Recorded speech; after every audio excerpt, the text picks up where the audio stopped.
part about DeSantis, it's so brutal on him because they're like, he seems kind of like he's given up. He just seems really depressed. Well, you'd be depressed too if you were 50 points behind. Hello, everyone. Welcome to The Next Level. I'm JVL, here with my best friends, Sarah Longwell and Tim Miller. Happy 2024 to all of you. It's a new year. It's going to be a great year. We are starting it off with a little live show out in San Francisco at the Commonwealth Club. There are no seats left. There are some standing room tickets, I believe, but I don't know how many they have. You should come anyway, though. Like, it's not going to be 5 hours. We're not going to be playing Freebird over and over again. Come, and even if you're standing room only, you get to hang out with us, and we all, chit-chat and stuff after the show. It'll be great. It could also be like a Taylor Swift situation where you guys just wait outside the Commonwealth Club and shout at us and go, woo, woo, and throw panties at us and stuff, but then you don't actually get to come in. That would be cool too. That would be fun for everybody. Maybe. We're going to need bigger venues, guys. Stadium. Maybe. Stadium, George, right? I don't know. I think you go to arenas first, then stadiums. That's what Stevie Van Zandt, when we talked to him about playing Wembley, he was like, you build this one audience member at a time. You start in clubs, and then you move to theaters, and then you go to arenas, and then stadiums, I think. So, all right. So we are, 12 days, Timothy, from 12. Iowa? 12 days from the Iowa caucuses, the all-important Iowa caucuses. And let me tell you, 12 days is a lifetime in politics. Anything can happen. Think about all the birds you get during the 12 days of Christmas. I mean, Nikki Haley could have hundreds of birds given to her. And, this is when Rick Santorum did maids his of big milking. surge. So, Sarah, I went back and I looked. I believe that Donald Trump is going to have the largest margin of victory in Iowa of any Republican in the history of the caucuses. By far. I also looked at this yesterday before TV hit. You just did an Iowa focus group, and you can't give us all of it because the good stuff is in the focus group show. But I want to hear what you can give us. Just a little taste. Little taster. So first of all, we've got an episode that's pre-taped for January 6th. It's coming out with Kinzinger this Saturday. So our first episode of 2024. Hold on, I'm sorry, pause. Does he discuss Trump's smell? I think this was pre-smell gate. We need to do just a full bonus episode with him on the smell. I don't know why this just came so late. And, where was Kinzinger was holding all this material in 2020 about Trump's stink? But this is Kinzinger has personally smelled him? Yes, Kinzinger said he personally smelled him, and he smells like ketchup and BO and butt. And he doesn't know why more people don't talk about it. It didn't come up, but we have it's a great show though with Kinzinger, and we go back and we do, we have 3 years worth of January 6th focus groups. And so we go back in the archives, back to when I was moderating and go through them. So it's cool. But the next episode after that is going to be Iowa voters, right before the caucus. But we did this group yesterday, and I have to tell you about it because it was such a banger. We had a guy who said, look, I don't want to sound prejudiced, but I don't like Vivek Ramaswamy's name. I just don't like his name.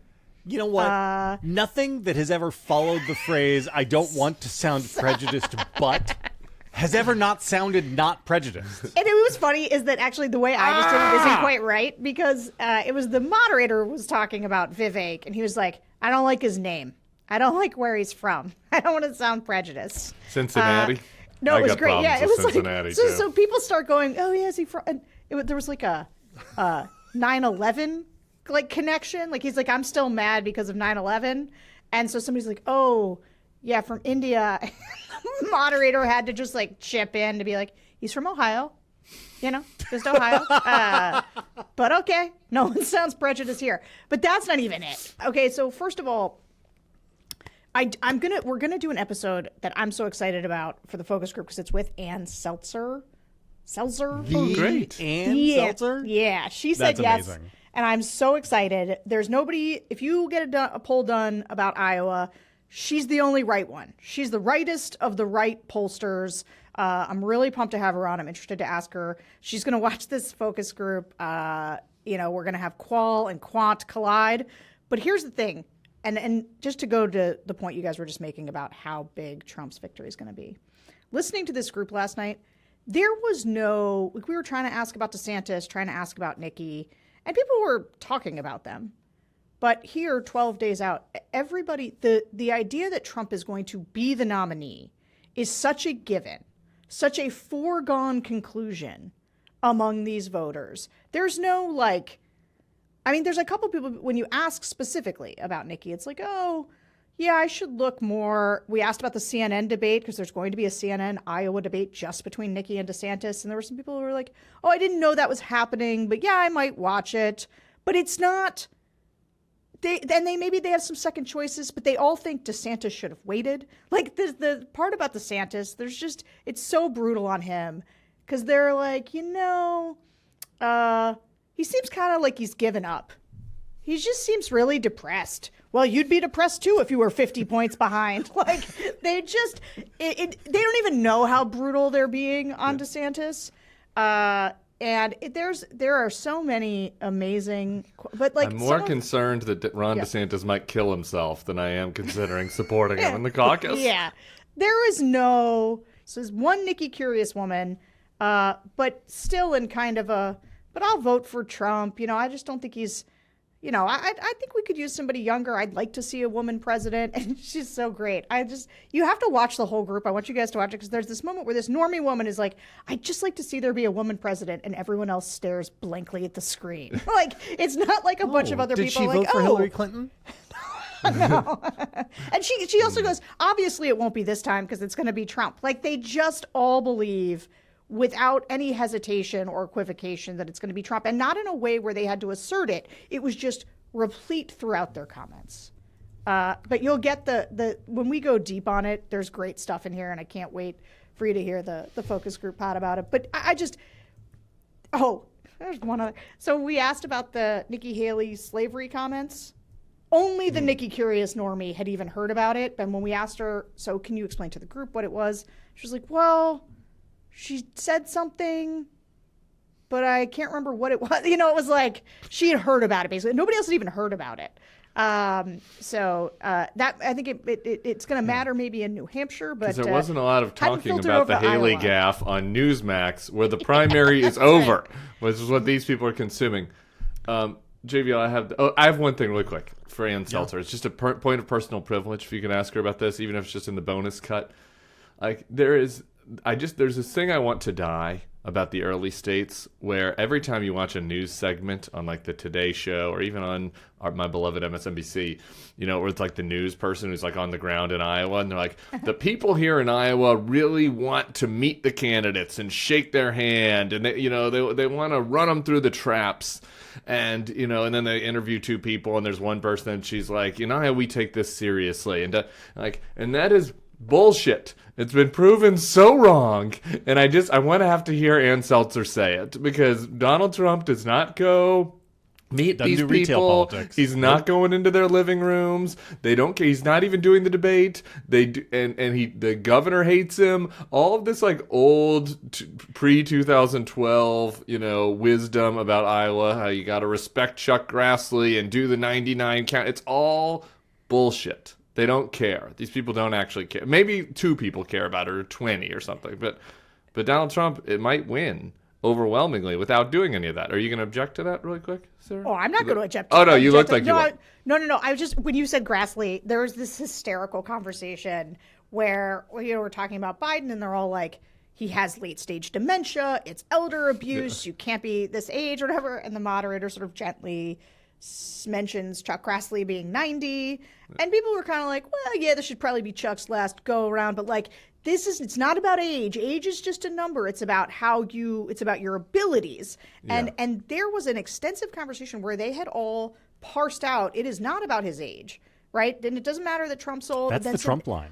Lots of people had had this sort of ready at their fingertips about, well, my dad is 75 and he still does lots of travel and he runs his business, and it's about your mental acuity. And so they have that is not the talking point that Dems are using about how, well, Trump's only 4 years younger. Teflon, nothing there. Nothing there. So I want to go back to the numbers really quick. Again, the great and good Iowa caucus that cares so deeply about meeting these candidates one-on-one and judging them based on their moral and mental acumen. The biggest victory ever Bob Dole, 1988, 37% to Pat Robertson's 25%. That's not the highest ballot number, but that's the biggest 12-point win. margin, A 12 the point biggest win. ever. And he's from Kansas. Dole's from next door. Next one, this one was one that surprised me. Second biggest win was the 2000 caucus, which was famously the biggest blowout. The whole part. Yep. This was where the whole, Republicans, Democrats fall in love, Republicans fall in line kind of thing. It's George W. Bush. The opponents that he's running against are absurd. It's Steve Forbes, Alan Keyes, Gary Bauer. McCain doesn't really compete in Iowa. Bush in that caucus only gets 41%, and Steve Forbes gets 31%. Bush only wins by 10. I mean, if that happens in 2 Mondays, where Nikki Haley or Ron DeSanctimonious cuts this to 41-31, I mean, that will be a nuclear bomb. Like the George W. Bush blowout victory that everyone looks back on as like wasn't even close, wasn't even, like was the most boring Iowa caucus ever. If they sniff that margin, people will be like, "Wow, the comeback kid." Trump is up by 30. He's up by 3x that. Yeah. Yeah. Do you know what ads they knew about? I'm going to give it all away, but there was like so much great stuff here. We asked like, what ads are you seeing? Well, they all know about DeSantis hitting Nikki on China, right? Like the ads they know about are the ones of DeSantis and Haley crapping on each other. Like they are dropping money on each other because it's about coming in second. Nobody's even trying to go after Trump. And as a result, right, what they knew was just negatives about the second place people. Can somebody clip that and send it to Baseball Dan? Because he was tweeting yesterday about how the people who are really responsible for Trump's win are the ones that were negative towards Ron DeSantis. Oh, yeah. So maybe somebody should let him know that the voters really actually are hearing about DeSantis's negativity towards Nikki Haley. So maybe it's Ron DeSantis's fault. I don't know. Something to consider. Sarah, what do they think about the economy? They think the economy's bad. How bad? Let's see. I mean, so they're JVL's going to get mad at this, but they're sweet in their way. But there was a number of times where they're not bigoted. No. But this is like these men kept being like, well, pardon my French. And I'm a Christian and I want to, I don't want to say anything, but we're going to hell in a bucket. It's a lot of that. It's a lot of, hell in a bucket. Wow. Hell in a bucket. Wow. The main thing, they're Christian. What do they think about retribution as a Christian virtue? Are they in favor of retribution? Do they think that's a Christian virtue? People do say about Trump, they're like, he says things and he can be mean to people and he's kind of a bully, but they come back all the time to this idea that he's a businessman. This was a real theme. He's a businessman. He doesn't take a salary because he has so much money. He has so much power. He doesn't need to do this. This is not a new thing, but this idea that Trump is the most patriotic person, that he cares about the country so much that he's giving up his golf and his power and his money. He didn't golf at all when he was president. He is doing this as he's robbing them. You guys, somebody said he's robbing them. Trump brought religion back into politics. Oh my God, I can't do this. We got to move on. No. Let's move on. Let's move on to you the have people to listen to the whole thing. But he's going to destroy in Iowa. That's amazing. All right. So do you guys have any appetite to talk about Nikki Haley? Because I have a third of the way talked myself into believing that actually Trump is going to take her as VP. Yeah, we're moving into the Tim is always right shirt territory in 2024. So let's just go ahead and bring this up so I can swat you down really fast. All right. Let's hear it. So I want to hear the best case for this. So Trump has he is transactional. And on the one hand, like he learned his lesson from Mike Pence because Mike Pence screwed him. And if Carrie Lake had been his vice president in 2020, she would have refused to certify. And then, who knows what happens, right? On the other hand, Trump does have that bully's instinct for self-preservation. And in 2016, he knew he had to take Mike Pence, even though he didn't like the guy, because he needed to seal the deal with evangelicals. He understands now that he's got to swerve on abortion because people don't like the abortion stuff, can't do the crazy thing. And he needs to win. because he doesn't want to go to jail. And so if he looks around and becomes convinced that Nikki Haley helps him, even at the very margins, more than somebody else would, and she clearly wants it. I mean, that woman is ready to do whatever it takes for that job. He knows he can't trust her. But I think maybe he thinks, and seeing Bannon then yesterday come out and be like, we're going to have a big fight on our hands because they're going to try to put Haley on the ticket. Well, I don't know. If Lasavitas and Susie Wiles are really due, everything we've seen suggests that they've got a very professionalized operation that's much more disciplined. Not everything we've seen. Some things we've seen. More this time around than in 2016 or 2020. Yeah, sure. And if they've got the influence to show Trump the numbers on this, I think maybe he does it. Thoughts? This goes counter to everything I've thought running up to it. This is absurd. I mean, we talked about my trip to TPUSA, and obviously he's not going to do everything these people want, but you cannot choose somebody where there are people in the crowd shouting, "She's demonic! She's demonic! Lock her up! She's the devil!" Like I think it's too far. Like the Mike Pence thing, people didn't have strong. Like he was not in the Trump brand, but people did not have strong preconceived feelings about him one way or the other, right? Like the base voters. Like he cannot, like Trump, yes, he has demonstrated at times to be practical and savvy in a way that other politicians aren't. He's willing to zag because he doesn't actually care about stuff, in the way that other politicians do. But he has never done anything that would threaten the support from his core people. He always knows what his core people are looking for. And so sometimes he zags on things that he doesn't, they don't care about that much or whatever, right? Like things that aren't central. But this is too central. And as you said in your triad yesterday, this is all we're going to talk about for 4 months. And Newsmax and Bannon's podcast and all these places are going to churn and churn and churn. And Trump's going to hear from the crazy people that he has in his circle now at Mar-a-Lago. You can't pick her. She's the devil. She'll betray you. It's just too much time to build, against that. And I think that Sarah on last week's pod offered there are alternatives. You can get most of a Nikki by picking Katie Britt or somebody that people don't have these built-in hatreds towards. I mean, these people hate Nikki more than they hate like Joe Biden. Like they fucking hate Nikki. But won't they turn on a dime if they're told to? This is the other thing, right? They hate Nikki Haley now, but I don't know. Look, the best thing she's done to help herself is the slavery thing. I'm not even kidding. Like, the slavery thing is exactly everyone's like, oh, I can't believe Nikki Haley did that. And I was like, oh, that's how she's trying to endear herself to Trump and the MAGA people. No. And why couldn't that was not intentional. It was a clear gaffe, but sure. Maybe but she didn't run away from it either, right? Yeah. I mean, she doubled down and I just think that those people can turn on this much more easily. This is a fight they look like they want to have right now, but they're not going to die on this hill. Sarah, what are your thoughts on this? Am I crazy?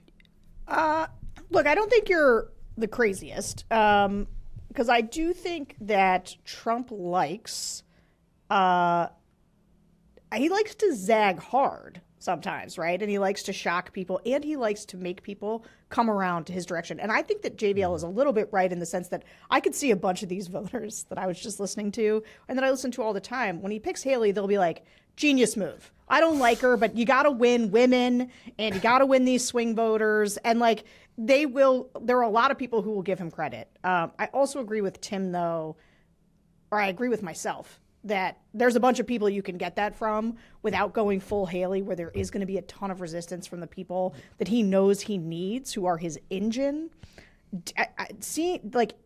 Daring them to stay home, because he needs them to win too, right? There's he needs nothing them to win that's too. Make those people the conspiracy world, I think you're underestimating also. You're talking about Bannon as like the far edge, but let's go even farther out there into Tim Pool world, into QAnon podcast world, right? Like these people, if he picks Haley, there are going to be people out there that are like, Trump has switched.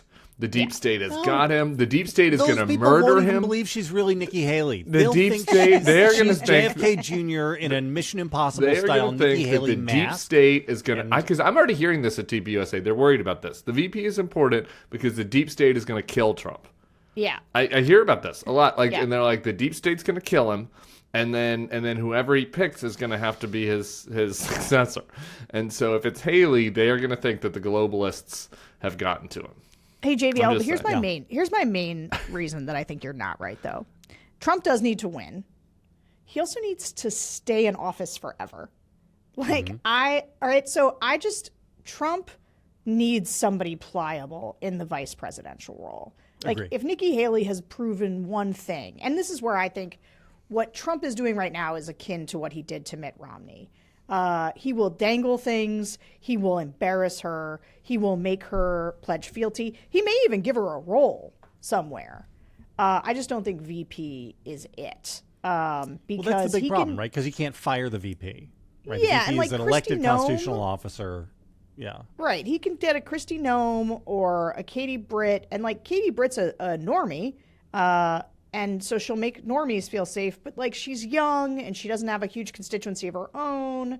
And he can sort of control things. I mean, Mike Pence, for all his obsequiousness, still, because remember, he picked up the phone. He had lots of people that he could talk to. He was deeply entrenched in the remaining responsible world of the Republican Party, who told him, you cannot do this. And, nobody really had his back ultimately, except for like the January 6th committee. But like, he knew he couldn't do it. We're going to be in a really different environment next time around. So, Tim, I don't know if you've noticed this, but Donald Trump really killing it in the endorsements. Now, it's important to notice here that it is not really required for anybody to endorse him yet. Like, we haven't gotten to the first voting. There's anybody who really, really didn't want to endorse Donald Trump could wait. They don't have to wait until like June, but they could wait another 3 or 4 weeks, maybe. But they're rolling in, even in the Senate. Very responsible Republican senators. You have any thoughts on this? Doing nothing is an option. Doing nothing is always an option. I mean, it wouldn't be my goal. It wouldn't be what I would call for. But, you don't have to jump on the Trump train right now, especially if you are not worried about any primaries or facing anything. I mean, Steve Scalise, the leadership in the House, Steve Scalise and Tom Emmer, I'm going to get to Tom Emmer, both endorsed Trump this week. And it's like, why? What is the concern? Some people are like, well, you have to do it because otherwise the MAGAs are going to come for you. Somebody's going to get to KKK Steve Scalise's right here in Louisiana and primary him and call him a cuck. That's not going to happen. That's not a concern. He doesn't have to be worried about that. This man was shot. This man was shot on a baseball field and he survived it. He has cancer, and he's scared of Donald Trump. I know. He wants Donald Trump. They want him. They've decided they wanted him. This whole conceit that there are people in the House and the Senate that don't want Donald Trump. There's no evidence of this. There's nothing. There's one House member that endorsed Nikki Haley. He's an insurrectionist. Okay, I think they're just old pals. Okay, but he was there on January 6th, Ralph Norman. There's nobody. Mike Lawler, Mike Galler, none of these guys, all the names that you would think of. Nobody is out there even trying to defeat Donald Trump. And here we have Tom Emmer. This one happened this morning. We got to talk about Tom Emmer. Do you remember, Tom? Do you remember his moment in the sun? He was the soon-to-be speaker designate for 17 minutes? Yeah, after McCarthy got scalped and Steve Scalise loses, Tom Emmer, the normies, supposed normies, put up Tom Emmer. And here's the Politico headline from October 24th, so not even 2 months ago. Actually, 2.5 months ago. Time flies when you're having fun. I killed him. How Trump torpedoed Tom Emmer's speaker bid. That was 10 weeks ago. That was 10 weeks ago. Okay, here's what Tom Emmer did. I didn't even remember this. I'm gonna scroll down here. Let's find it. Okay, here it is. Trump shared a post on Truth Social from far-right activist Laura Loomer, bashing Emmer as a all caps communist enabler. President Trump doesn't support Tom Emmer, and neither should you. So Trump thinks Emmer is a communist. Okay, all Emmer has ever wanted was the speaker's gavel. This whole career, he's like, I've been trying to rise up the ranks. His moment, it fell into his lap. And Trump kills it, prevents him from becoming speaker. 10 weeks later, he's putting out a statement that's like, I want Donald Trump for president. There's still other people in the race. I mean, Sarah doesn't think it, but Bill Kristol was on the YouTube last night being like, who knows? That things happen, right? Like, you could still go out there and campaign for Ron DeSantis or Nikki Haley. You could do nothing. You could do that. I will say, Bill walked in this morning and I was like, I need you to watch a focus group. Like, I need you to get your head. I need you to listen to some voters so you can get, because last night, and here's the thing. I said on TV yesterday that if there's a 5% chance, which I think about what it is, that Nikki Haley can win, it's okay. I do think you should try to do something to advance that, but I also think you have to be clear-eyed about what we're facing here. Right? Yes, it's okay to dream and to work hard and to do something. But the fact that not just how many endorsements Trump has, but how many endorsements everybody else doesn't have. Yeah. Nobody's endorsing anybody else. No, and the political strategy here, I take all that.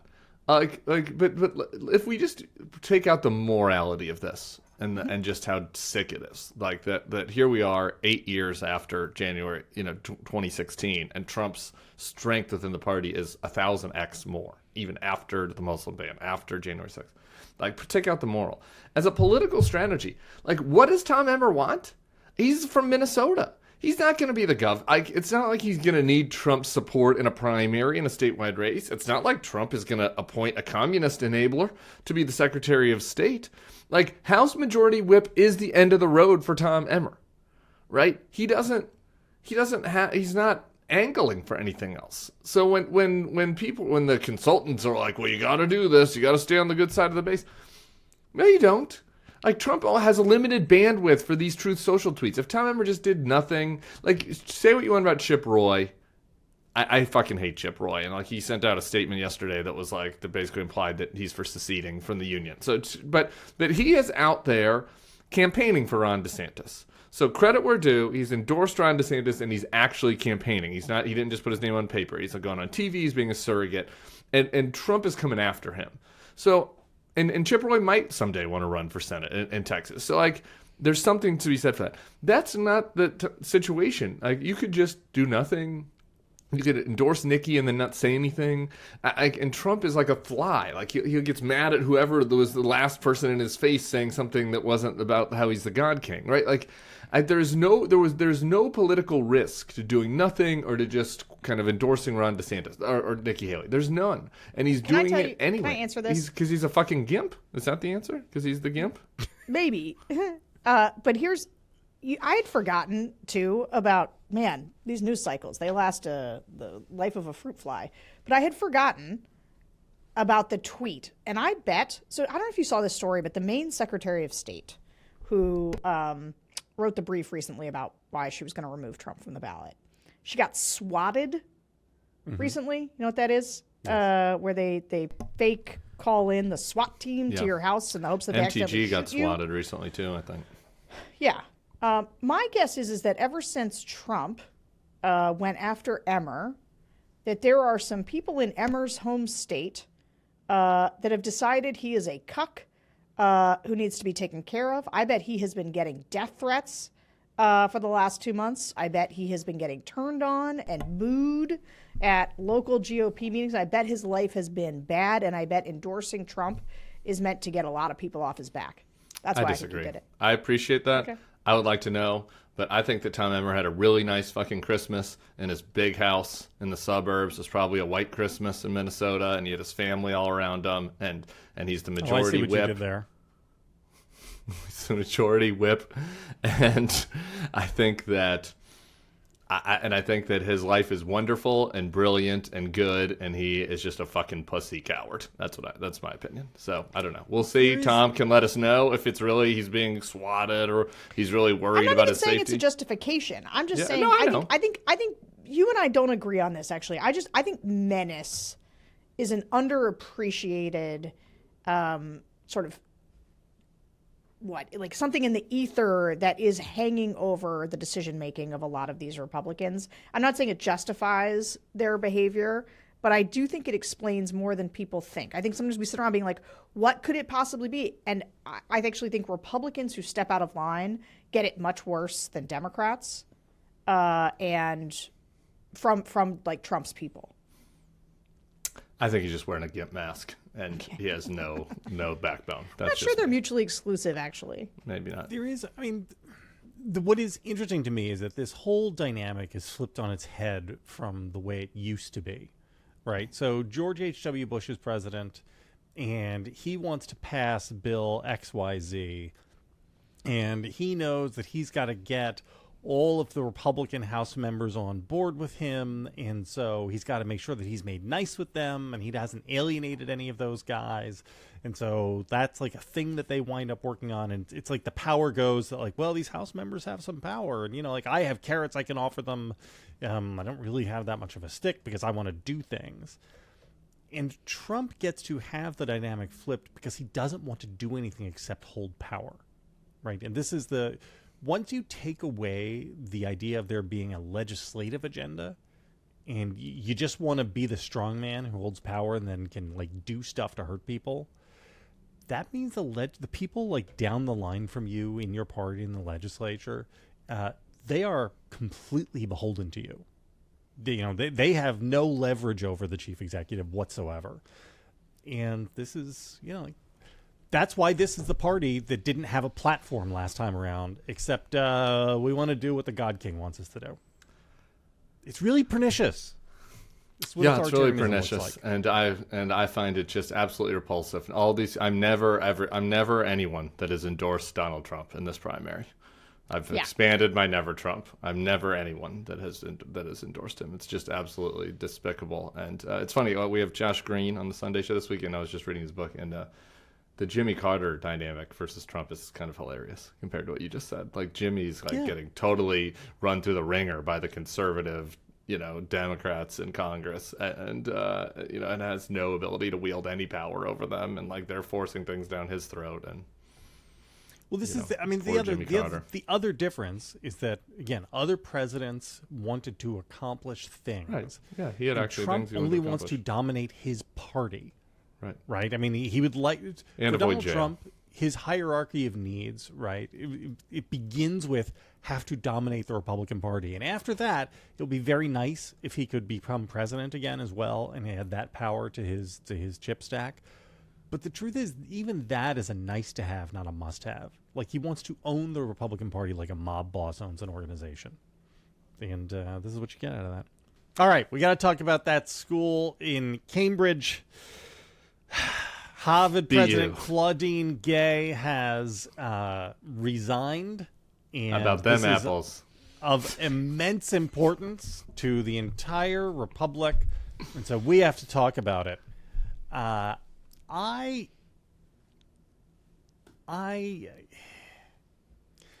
Here's the thing. Both sides are right. I'm going to both sides it for you guys. Are you ready? Yeah, please.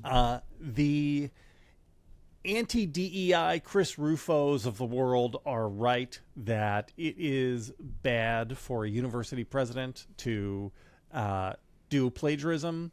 It is worse for a university president to be really bad on the anti-Semitism happening on their own campus. The people on the left who are sort of anti Claudine Gay are correct that the prime motivation of the people who have been on a crusade to get her have absolutely nothing to do with academic integrity or any of that shit. They just want to get her because she's a black woman in power. I'm sorry, but that's why this is. And the real answer is that this is Harvard, and the job of the university president is just to raise an assload of money all day, every day, day after day. And anything that happens that impedes your ability to raise tons of money for your institution is a professional liability. And so she was going to have to go. And I'm sorry, Harvard is part of the problem in America. And why we feel like we have to pick sides on this when, like, Claudine Gay was part of the problem because Harvard is part of the problem. Bad. Bad. All bad. I have a quiz for you, JVL. Are you ready? Well, you guys want nothing. Go ahead. I'm ready. I have a quiz for you. I hear you. Derek Bach. I agree. They're both bad. Here's my quiz.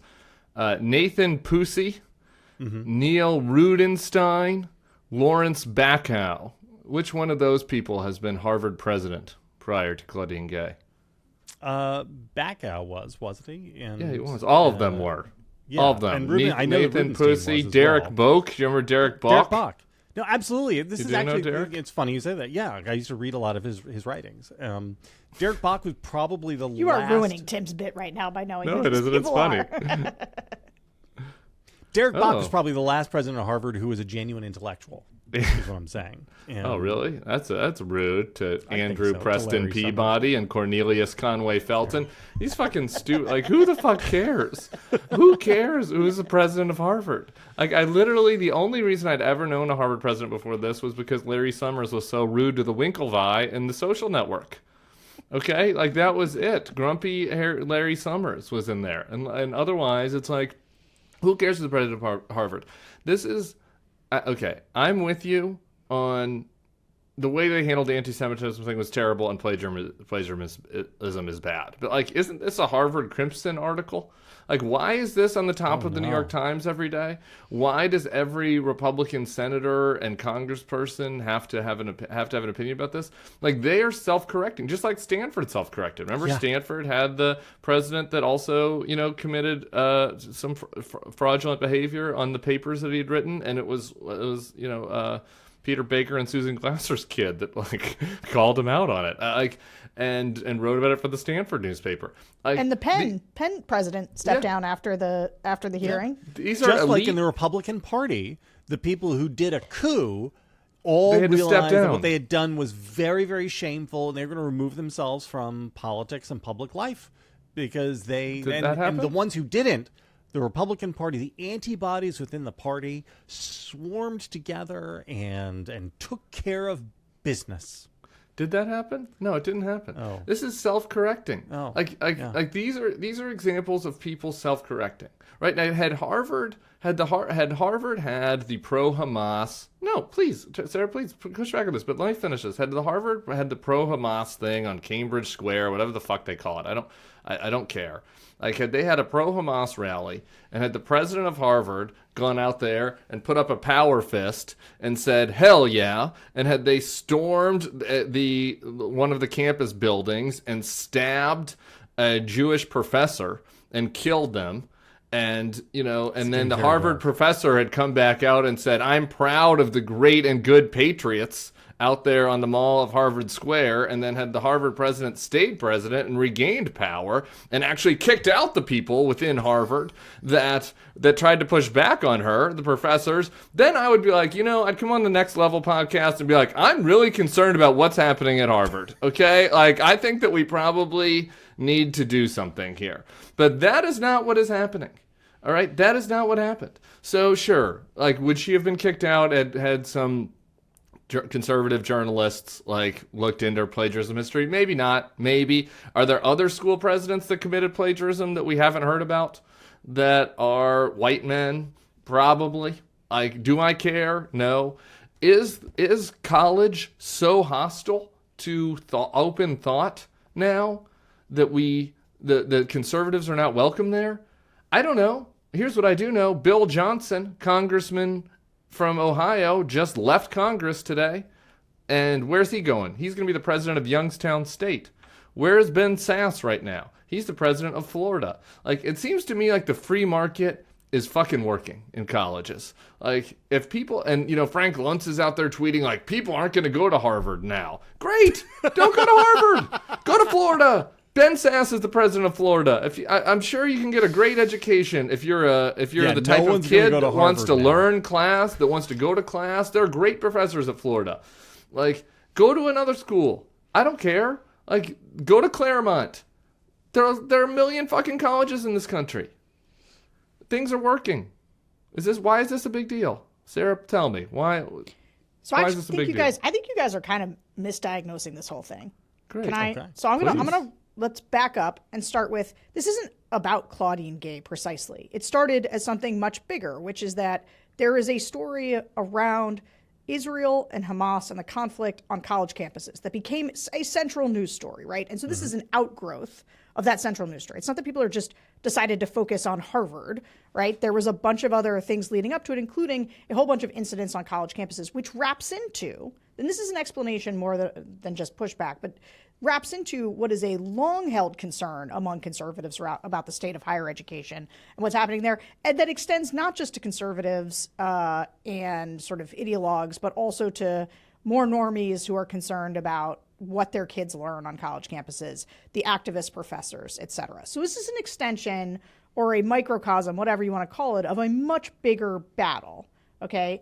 And Claudine Gay is a casualty in that battle, in part of her own doing. Like, I don't think that we should ever, and this is, I just think just because many of the people who are attacking her relentlessly are doing so because they got something in their sights, right? And I don't think it's just because she's a black woman in power. I think it wraps into all of it. I think that's not nothing. I don't think that's not a part of it. But I think it includes the idea of getting scalps from these universities. It's about going after elites. It's about what they think these institutions are doing to our culture and our kids. It's a much bigger thing than that, right? And so they want the scalps of these people. And that's why the plagiarism thing became a story. Now, the fact is, though, it would never have become a story if the Israel thing hadn't happened and there wasn't this sort of bigger conversation. But once it did, and once it was uncovered, you do have to say, well, that's wrong, right? That's wrong, and it matters from a credibility standpoint, both for the institution, but also for us as a society having standards. Because standards matter. Intellectual rigor matters. Right is still right, wrong is still wrong. It doesn't matter if the people accusing her are of bad faith. So, it is fine, I think, for them to pursue accountability against her. You for mean those you're things. okay with this cancellation? This cancel culture of her? Sorry. I think that when people violate this, hold on, I'm not done. I let you finish. When people violate the standards of their institutions and they get held accountable, that's fine. Even if the people who are pursuing the accountability are pieces of crap like Chris Rufo. Now, here's where the thing falls apart for me, which is if we care about standards and presidents of institutions matter because they set standards for us culturally. Ding, ding, ding. Any person who has pursued Claudine Gay relentlessly, but who supports Donald Trump, should not be taken seriously. If you can find a way to justify anything about Donald Trump, and that includes sort of the Frank Luntz route of it, like he's not a pro-Trump guy. He said, go to the White House, help him out, maybe do some messaging for the Republicans, be on McCarthy's side, whatever. You want to participate in that institution and then claim some moral high ground, because this is what it's about. There is a much deeper thing where Republicans want to be on a moral playing field where they can have some high ground, because they haven't been on any moral high ground for a really long time. And they think they got the moral high ground, and they do to some degree, because even the antipathy that you guys feel towards these institutions is a pretty mainstream antipathy that people feel. So they can work off of a lot of pre-existing stuff that makes people say, Chris Rufo was right. Look at the good work the Free Beacon did taking this thing down. But unless those people also pursue the president of the United States, who's done a coup, who's had no moral standards whatsoever. I mean, plagiarism. Plagiarism is still wrong, right? It's still a bad thing. And we should not say that it is not wrong, but we should acknowledge that also cheating on all your wives, grabbing people, sexual assault, lying on your taxes, doing a coup, all those things, those are wrong. And also in the hierarchy of wrongness, both in its cumulative nature as well as its hierarchical nature, are worse. And so you should never take a person seriously who pursues Claudine Gay who is not also pursuing Trump. And there's like a handful of people who are willing to do both. Those are the only people worth listening to. So, Sebastian, clip that for the YouTube shorts, because that was an outstanding Yeah, that's rant. good. It's good. I agree with everything. I agree with the whole second part of that. But I need to go back to the first part, which is I don't think that they're actually trying to reform these higher education institutions in good faith. No, they're trying to burn them down. I don't think that they're they trying are. to burn them down. Yeah, they're trying to tear them down. I don't. Sure. And it's like, oh, for what? And it's not. They want these scalps, and it's like, for what? Right? It's like to win this narrative battle that you were talking about. Yeah. The second part of your answer, right? Like it's not as if they have other thoughts for how Harvard should conduct itself. It's not like they're trying to put forth Bill Kristol, who I am, for Harvard president. I think they should put him. It's not they're trying to put forth Harvey Mansfield or somebody that has a more of a conservative ethos. It's like, who do they think is going to replace Claudine Gay? Some other fucking woke lib, right? Because these guys, all they do is demonize higher education. All they do is demonize elite university. They're not trying to, it's not, there was a little period in the early 2010s where, there were all these like conservative intellectuals who were talking about institutional reform. Who's the one guy that everybody was talking about in that JVL? Everybody that was oh gosh, it's driving me crazy. It'll come to me afterwards. Yuval, thank you. Everybody's in Yuval. We need institutional reform. We need to get inside these institutions and do a better job and demonstrate and provide an alternate, path to the DEI, ESG, whatever. Like, none of them are doing that. They actively dislike and hate the people that they see as their, culture war opposition in these elite institutions. They don't have any interest in trying to reform them or make them better, or they don't care about students or trying to like have their experience be better, right? I mean, see what you want about Ben Sass. I've said plenty terrible. At least he said, okay, I'm going to check out and go to Florida, and I'm going to try to make this one institution better. And so then, I would say, okay, then do that. Then try and reform these institutions. That's not what this is. Like, it's culture war garbage that they're trying to tear people down on the other side as part of some big, never-ending online battle. Like, that's all this really is. And to that, I'm kind of like, I'm sorry, I can't care about that. I just can't. And I think that like the students at Harvard. Again, I go back to the market. Like, Harvard got more applications last year. I went and looked this up. They got than ever in history. Double from 2014, 8 years ago. So you're telling me like these institutions are so corrupted and so awful and they're not learning anything. There's no value anymore. And it's DEI, racist, and, reverse racism nonsense. Then why did 60,000 some odd people apply when there are thousands of colleges in the country? Are things at Harvard really that bad? Are they that bad that we got to tear everything down and insult everybody, or could they be a little better? Could we try to just put people into the institutions that we think would be a little more judicious? Like, because I would be on board for that, but that's not what any of these people are doing. They're arsonists. Yeah, I think that's right. But I do want to ask one thing though. Which do you guys think is the worst sin? The plagiarism or the failure to handle campus anti-Semitism? Because for me, I actually think, and I would have been perfectly fine if Claudine Gay had resigned like the day after the hearing with Elise Stefanik, the way the Penn president did.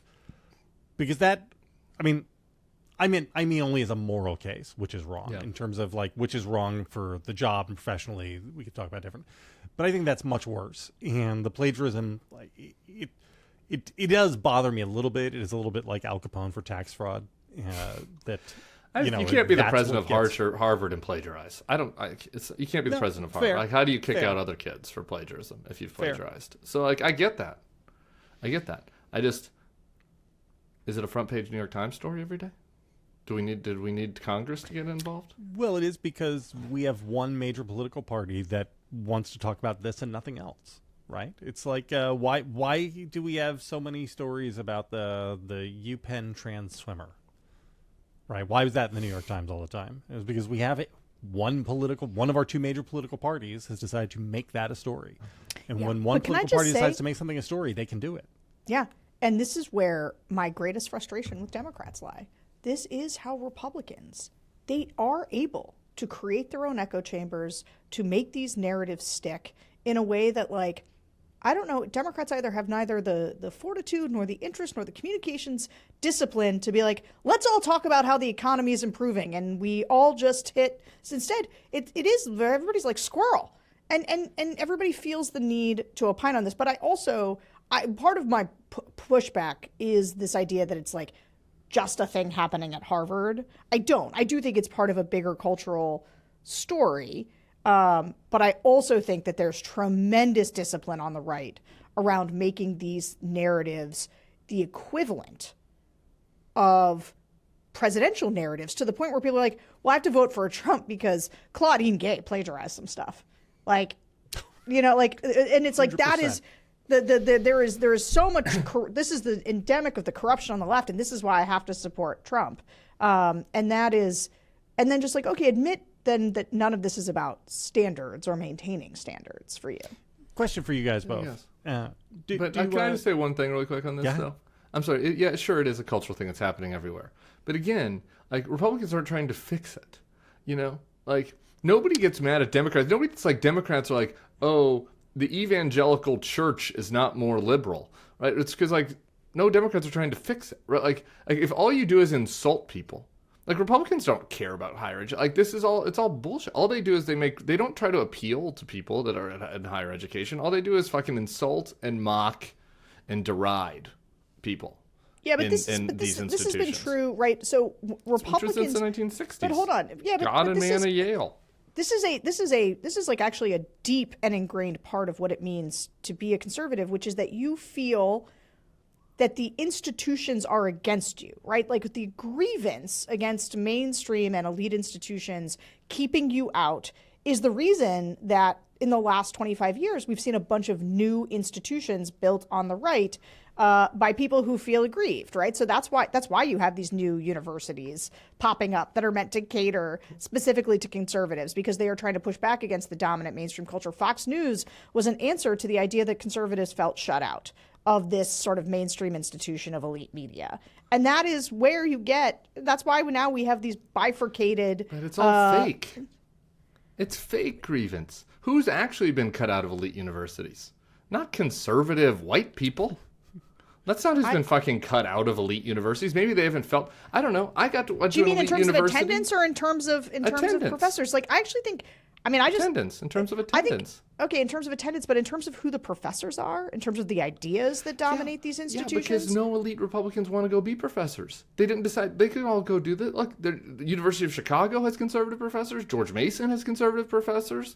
You have plenty of options if you want to go somewhere. Is it that bad to go somewhere where you have a liberal professor and you argue with them? All my professors argued with me about free market stuff at GW. Yeah, that's fine. I wasn't a grown-ass fucking and I feel kid. that way about Kenyon too, but the idea that we would I don't know that you can just gloss over the idea that like 90% of faculty at these institutions now are very liberal and progressive. Obviously, Donald Trump was the Republican nominee for president. And that there is a lot more ideology as opposed to sort of the deep excavation of ideas. Like that shift on college campuses, I think is a bugaboo of conservatives for a real and useful reason. I can't believe either of you would ever have a conversation with one of your college professors. That's okay. We can disagree. That's nice. I'm sorry, JVL, you had a question. No, I'm just saying I never once spoke to any of my college professors in any capacity, either inside or outside the classroom. The idea that you could have a discussion or a conversation with them is astonishing to me. I have a question, though. J.D. Vance, Josh, what's his face? From Hawley. Josh Hawley. When their children reach college age, are they going to go to Hillsdale and Liberty, do you think? Or do you think their kids are going to pack off to maybe to a school in Cambridge or a school in New Haven? How did Josh Hawley manage to get out of Yale and Stanford and just turn out like this? It's just unbelievable because I thought that the professors if only were the so Ivy strong. League could be a little bit more exclusionary, they could have prevented some of the worst people in American politics from taking over position of power. If it's like with Twitter in the old days, like Twitter is shadow banning and banning. No, Twitter wasn't banning enough people, and. We should have done something to keep Ted Cruz and Donald Trump and Josh Hawley and J.D. Vance and all the rest of these like fascist, crazy, horrible, dangerous people. I'm sorry, but this is sort of the answer to something Tim was saying, which is like why if they're so bad, why are they getting double the amount of applications or whatever? And it's like because of sort of a different gross thing, which is just the clout chasing in our society now, where it is much less about I want to go to the most intellectually rigorous place that's going to prepare me to do this intellectually serious thing that I really need to do. I think that's still there in a lot of ways, but there's also, I think, tremendous clout chasing now where it's like very important, to say that you went to Harvard versus do it. Because there's lots of other places you could go to get a really good education that aren't Harvard. Sure. Again, Even I agree with that. But top-notch that's what I'm. perfect But one, like my point Kenyon is College. like, my Go to point is not Kenyon. that there are not anything that couldn't be better at any of these institutions. But I'm like, are they? I get so sick of the grievance that it's like things are so bad. Harvard is so terrible. They're turning our kids into communists, and it's a reverse racist hellscape. And oh my God, it's got record people that want to go there. It's like, real? Are we sure it's that bad? Like, are things really that bad? Are our institutions so fucking corrupted? I just hate this populist bullshit about how our institutions are so corrupted. They're more corrupted now than they were in 1950. I'd like to go back and start doing some plagiarism tests on people that were writing papers running these universities before the internet showed up, where you could check it easily. Because I got to tell you, if I go back to my president of Harvard list, I bet I could find some plagiarism from James B. Conant, 1933 to 1953. I think that it's all a little bit over. You keep James B. Conant's name out of your voice. All right, guys, good show. It's been a great incredibly show. long show. We spent way more time on Harvard than we probably should have. If you're going to be can always in tune out. San Francisco, come and hang out with us in San Francisco on, what's the day? I forget what day it is. January 18th. 18th. It's a Thursday. It's a Thursday. It's a Thursday night. It'll be a good time at the We're gonna have a blast. Commonwealth Club's very nice place. Afterwards, We'll be on the Tim's heels gonna of the take us all Nikki out to a gay Haley bar. surge in Iowa. Will be. It's going to be amazing. Amazing. Guys, we'll see you next week. Bye.